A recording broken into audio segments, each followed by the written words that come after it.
committee for about a year, maybe a year and a half, which is a short time.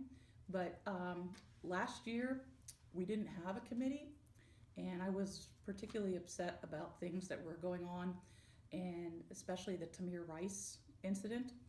And I went to our minister and I was like, oh my gosh, what are we doing? You know, we have to be as a group doing something about this. And when you start something like that in a church, you often end up heading a committee. So I became the committee chair and started to form a committee. And last year, it was just 4 of us.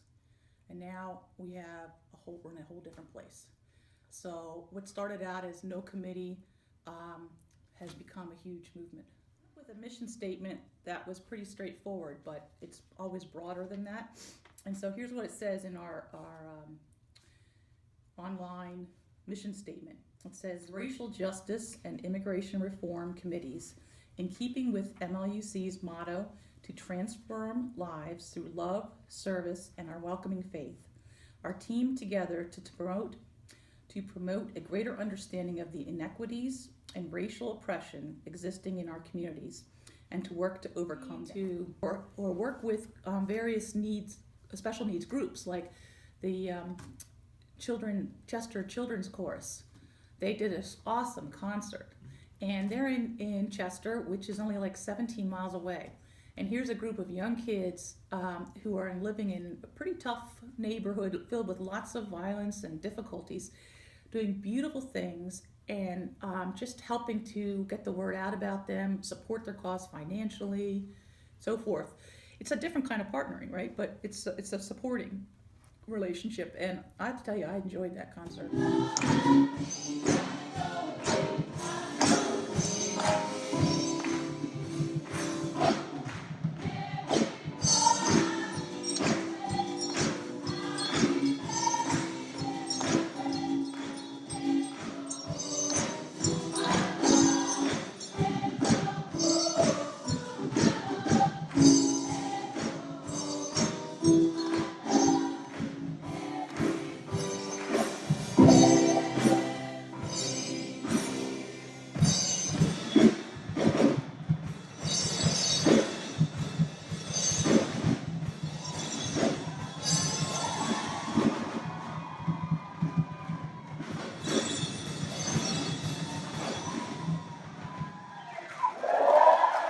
So last year we had a smaller committee.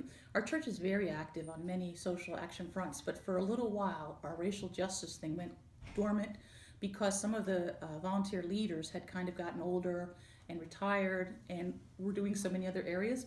So that's where I stepped in, and I started things up. In the course of this last year, it's not dormant. It's very active, because at the end of the year we got to the point, after several activities, to take a congregational vote for a Black Lives Matter banner, which we would never have really been at a place of readiness at the beginning of the year. So it takes a certain knowledge, awakening to the issues to really get to a point where a large group will agree to something like that. So we had a 92% in favor of the banner vote at a congregational meeting. And this wasn't just people coming to the activities, this was like a congregational vote of those people who came to that meeting.